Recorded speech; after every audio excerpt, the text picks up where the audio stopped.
Hey guys, Matt with CJ Off-Road here. Today we've got a bunch of cans of spray paint on the front fender of my Jeep, and you're probably wondering why. Well, that's because we're going to be modifying the inside of my 2018 JL by sprucing up the dash by adding a splash of color. Now you can do this really cheaply, and honestly, I got everything that we need today for less than $50. This is a really popular modification for JL and Gladiator owners, where they'll go through and rip out the dash panels and put the Rubicon ones in, or change up the color. We couldn't find any videos detailing how to do this exactly, especially when you go to paint them. There's a few online that go through and detail how to swap over the Rubicon dash panels, but not go through and actually paint it and give yourself a custom look. We've got ourselves a can of this Duplicolor engine enamel, and that's going to go on fine once we add a clear coat and really polish everything up. On the end, we do have a can of the Mopar paint. Now this is an option if you want to color match this to your vehicle. If you do have a brighter color like Mojito, or you have pumpkin orange and you really want that bright inside your vehicle because you do have a silver dash, unless you got all leather, then that's going to be the perfect option. You just got to call your dealership, tell them the paint code on your vehicle, and they can get you the matched cans. As you can see, I do have some 400 grit sandpaper and a tack cloth, as well as some adhesion promoter and then a clear coat. We've got all the supplies here, and we're going to list them and really show you guys what each of them do when we go to paint this. So we're only going to need a few tools to get this done. I believe all we'll need is a Phillips head screwdriver, a few trim tools, possibly a couple sockets to get the airbag bracket off of the passenger side, but overall this is going to be a great day-long project that you can do at home with basic hand tools and a couple cans of spray paint that you can get from your local automotive store. Now just with a couple cans we bought here, my total was $42.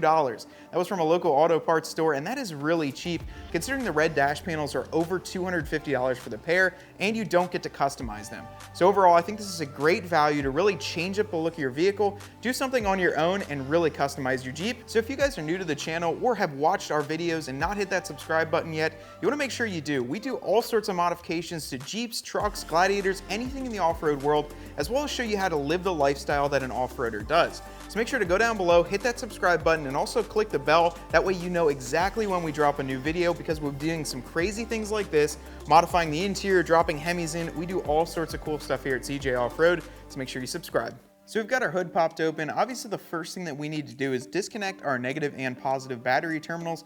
Anytime you mess with anything electronic, or especially with the airbags, you definitely want to make sure these are disconnected. Also, you can see we do have some reminiscence of that Hemi orange. It's right on our engine cover there, and we custom painted that to match the rest of the vehicle. I really like the orange accents and how they flow with that deep granite crystal metallic, as well as that black wrap that we have on here. We're gonna go ahead and grab a 10mm socket, disconnect both of these terminals, and like I said before, if you're working anytime with airbags, make sure the batteries are disconnected. It's just gonna keep you and anyone working with you extra safe. So we're just going to loosen the negative up, pull that right off, and set it down there to make sure it won't move. And we can also, just for extra precaution, pull this positive off.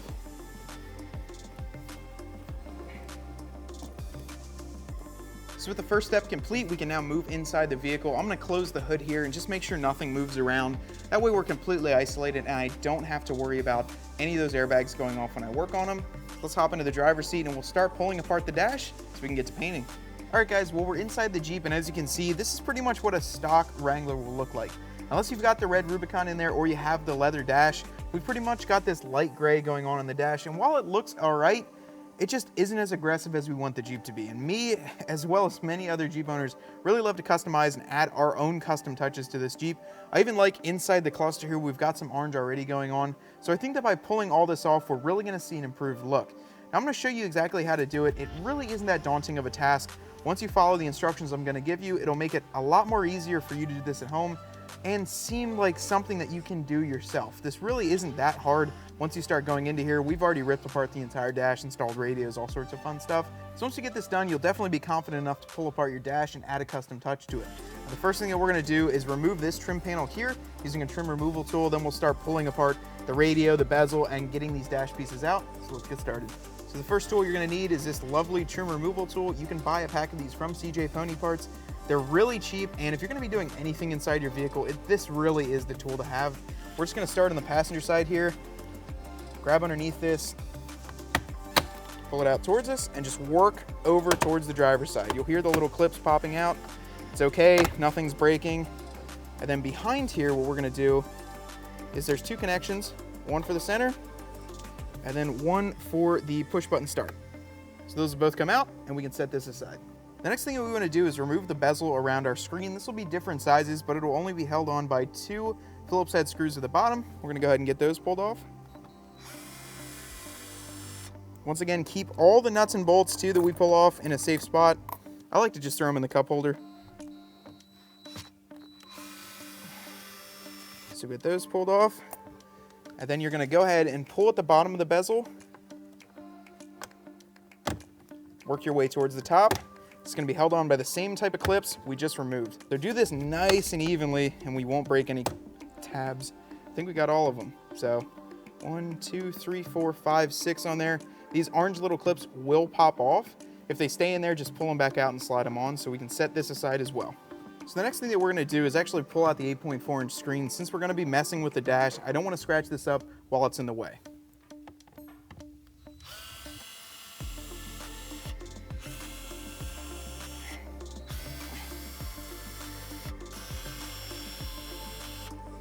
With all 4 of those screws removed, we can pull our radio out and set this aside. So we've disconnected the radio. We've got all the connections that we had on there pulled apart. The only other screw you have to remove in order to get this top panel off is this one right here. It's once again going to be a Phillips, so we'll pull that out. And now with that removed, this top dash panel actually has to come off. Those yellow pins that were in here holding the radio bezel on, it's going to be the exact same style. So we're going to move from left to right and pull that straight towards us so we can get this piece out, which will give us access to the screws underneath. So let's do that now. So Brennan actually hopped in and helped me. He pulled this kind of straight out, and we're just going to keep working it across. These are very tight, to say the least. And once again, we're going to flip it over and see if we lost any. Just like we lost almost all of them inside there. So we've got 1, 2, 3, 4, 5 of the clips that are actually still in the dash. And once we pull these panels out, we can put those back on, but for now, we're just gonna set this in the back. So with those 4 screws removed, you can see that it is nice and loose. We're just gonna go ahead and pull this from this side over to the outside and pop it off. It's clips behind there again.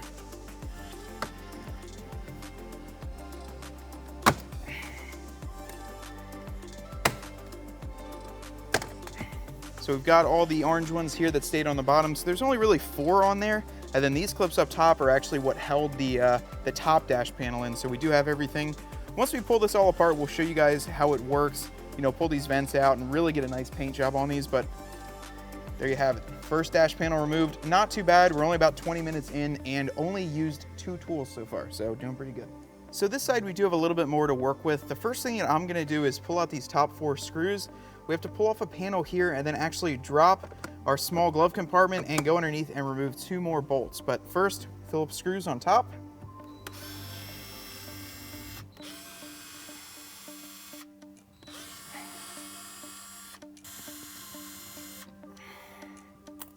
So now that we have those removed, the next thing I'm gonna do is use our trim removal tool.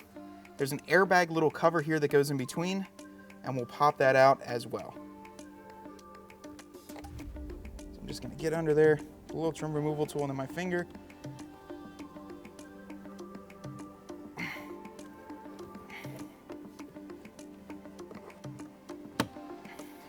We got our first one unclipped. Let's move on to the middle.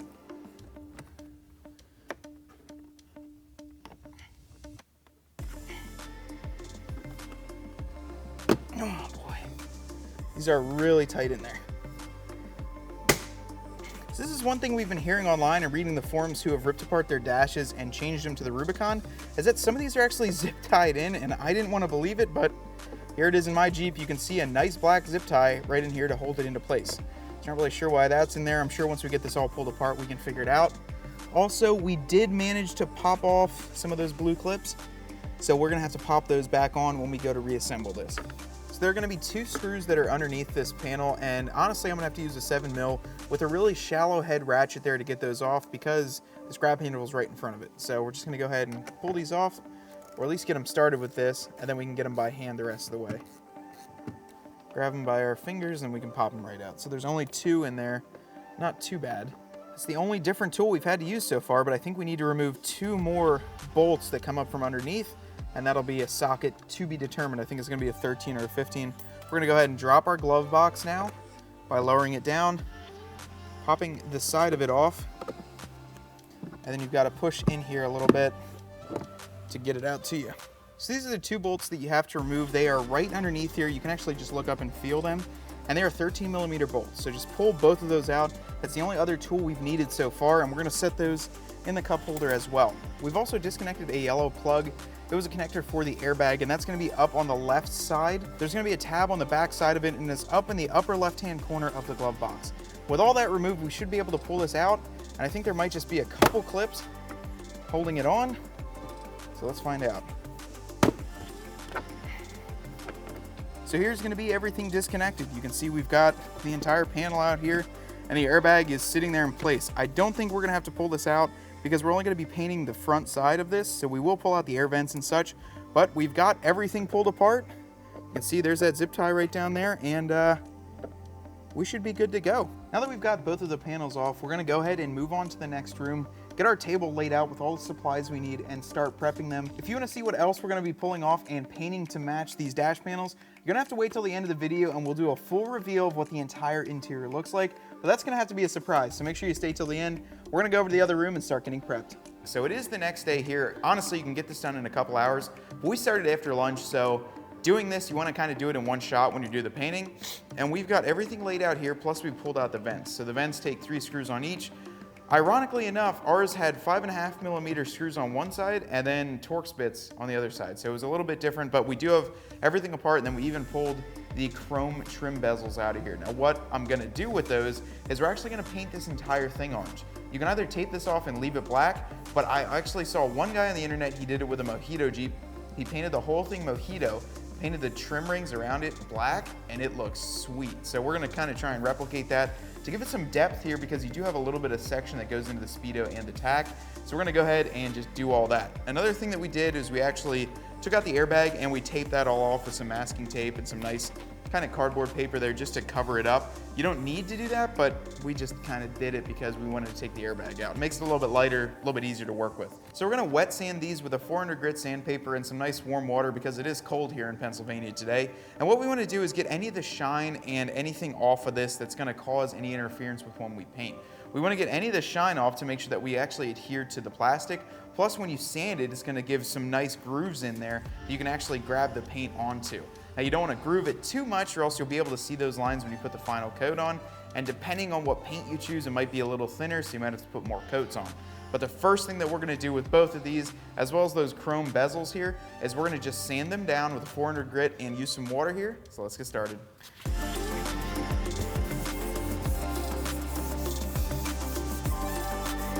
That's another thing too, guys. You don't have to be like stingy with the sandpaper. We only paid $4 and I think we have like 12 sheets of these, so definitely, if you feel like it's not taking it off, grab a new piece. It's not gonna hurt you. You know, you have this invested into this project alone, so you don't need to use the sandpaper. If you have a couple pieces left over, it'd be good for other projects, but I like to personally use as much sandpaper as I need to make sure that this thing is perfectly good. This is the part that you wanna spend the most time. Paint takes 2 seconds. You can lay on a coat there in 2 seconds and cover it up, but in order to make sure that this is actually gonna stick on, this is the biggest step. So this is gonna take the most time, sanding all this down and making sure it's perfect. So you can see this one's just about done. We've got some black coming through. That's the plastic underneath. But obviously when you feel it, you want to feel that it's a little bit more gritty too. So that's what we've got going on here. This one's just about done, so I think we can move on to the next one and set this one aside. So what we're gonna do now that we have everything all sanded down, including our chrome bezels here, is we're gonna grab some denatured alcohol and wipe this down. It's really important not to use acetone on anything like this because it'll actually melt through the plastic. So use some alcohol, make sure it's really clean, and then we'll go back with the tack cloth and make sure there's no debris, and then we'll get our first layer primer on.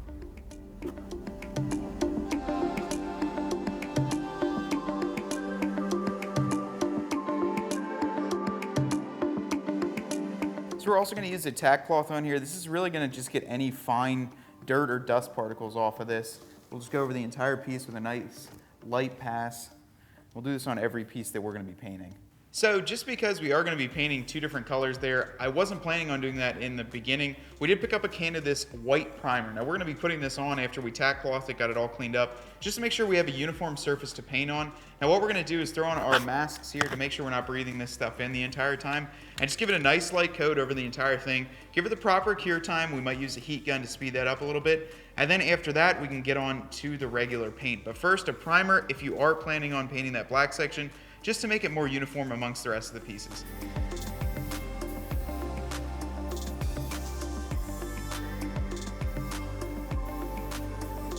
So now that the primer has dried, we're going to be applying our Hemi Orange paint. Now, like I said before, you can use any paint that you want. If you actually call your Mopar dealership, they'll be able to give you the exact paint code to your JL or Gladiator, whatever you have.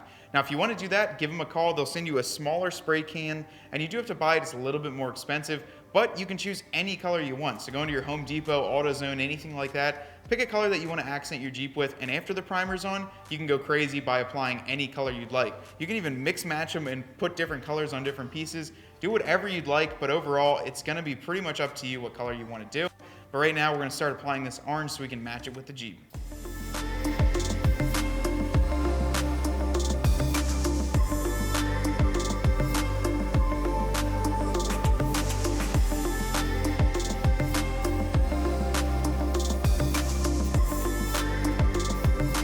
After you got all the base coats onto your Jeep, on the dash panels, the last step we're going to do is put on some gloss clear. Now, this is really going to let the color pop and give us that gloss finish that we're really looking for to match the exterior of the vehicle and some of the accent pieces.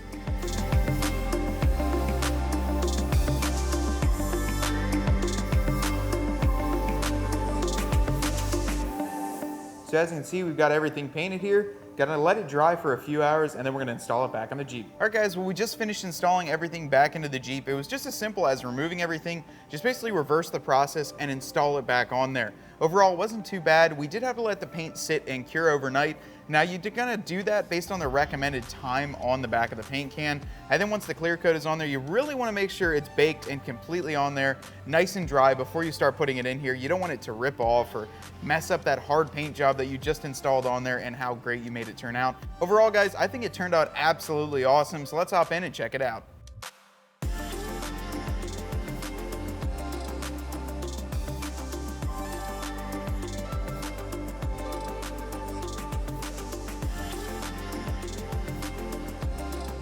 Well, guys, here it is, the finished product.